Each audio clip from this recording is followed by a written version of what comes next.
রাধে রাধে, নিতাই গৌর প্রেমানন্দে, হরি বল হরি বল। তো আপনাদের সকলকে স্বাগত জানাচ্ছি আমাদের আদরের কানাইলাল চ্যানেলে। তো এখান থেকে আমরা সবাই জানেন যে আমরা পুরী গিয়েছিলাম। তো সেখানে গিয়ে আমরা গুন্ডিচা মন্দিরে দর্শন করতে গিয়েছিলাম।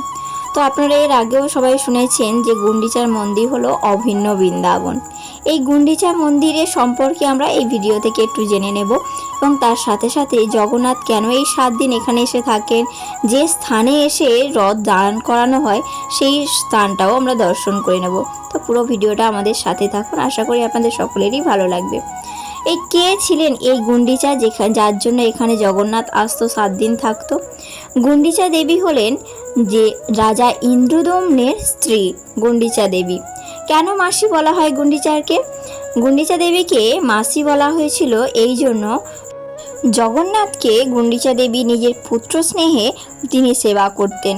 সেবা করতে করতে তিনি জগন্নাথের কাছেই প্রার্থনা করেছিলেন যে আমার গর্ভে যেন কোনো সন্তান না যেন আর আসে, কারণ সে যদি আসে তাহলে আমার মা বলে ডাকবে, অর্থাৎ তার মাতৃর কাছে অধিকার হয়ে যাবে। তিনি চেয়েছিলেন যে আমি যেন সারা জীবন জগন্নাথেরই মা হয়ে থাকি বা পুত্র স্নেহে ভালোবাসি। তো সেই জন্য ভগবান তার মনের বাঞ্ছা পূর্ণ করেছিল, তাই সেই থেকে রাজা ইন্দ্রদম্নে কোনো সন্তান লাভ করেনি।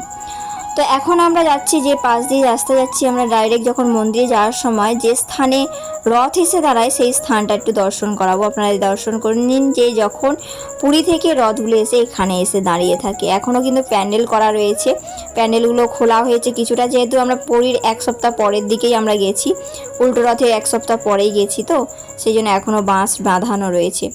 তো আমরা সবাই যাচ্ছি মন্দিরে, গুন্ডিচা মন্দিরের গেট, মেন গেটের সামনের দিক দিয়ে, পিছন দিক দিয়ে ঢুকছি, পিছন দিক দিয়ে আমরা মেন গেটের সামনের দিকে যাচ্ছি। এটা হলো পিছনের গেট, আমরা যাব সামনের গেটের দিকে।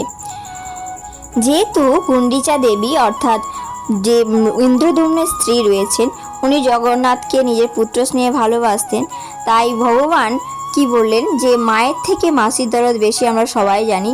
তিনি দেখলেন তো ওনার দেবকী মা রয়েছে, যশোদা মা রয়েছে, তো সেই জন্য গুন্ডিচা দেবীকে বললেন মা নয়, আমি তোমার মাসি বলে ডাকবো, আর তুমি আমার আজ থেকে মাসি হলে। তো সেই জন্য গুন্ডিচা দেবী হলেন জগন্নাথের মাসি। মাসির কাছে আসেন তিনি রথে চেপে, পুরো 7 দিন অভিন্ন বৃন্দাবন গুন্ডিচা মন্দিরে থাকেন, তারপরে আবার উল্টো রথে চলে যান দ্বারকায়। তো আমরা সবাই মিলে এসেছি মেন গেটের সামনে। আমরা ভিতরে ঢুকতে পারিনি, কারণ এখানে বন্ধ করা রয়েছে। মেন গেট দর্শন করে এখানে দণ্ডবাদ প্রণাম করেই চলে যেতে হয়, কারণ ভিতরে ঢুকতে দিচ্ছে না, নিষেধ রয়েছে। এর আগে যখন এসেছিলাম গুন্ডিচা মন্দিরের ভিতরে আমরা দর্শন করেছিলাম। তো কেমন লাগলো আমাদের এই ছোট্ট ভিডিও অবশ্যই কমেন্টে জানাবেন। আসছি আমরা পরের ভিডিওতে। জয় জগন্নাথ, জয় বলদেব, জয় সুভদ্রা, জয় সুদর্শনী, তাই গৌর প্রেমানন্দে, হরি বল। জয় গুন্ডিচা দেবী কি জয়, জয় অভিন্ন বৃন্দাবন ধাম কি জয় হোক, জয় জয় রাজা ইন্দ্রদ্যুম্ন কি জয় হোক, জয় নিতাই গৌর হরি বল।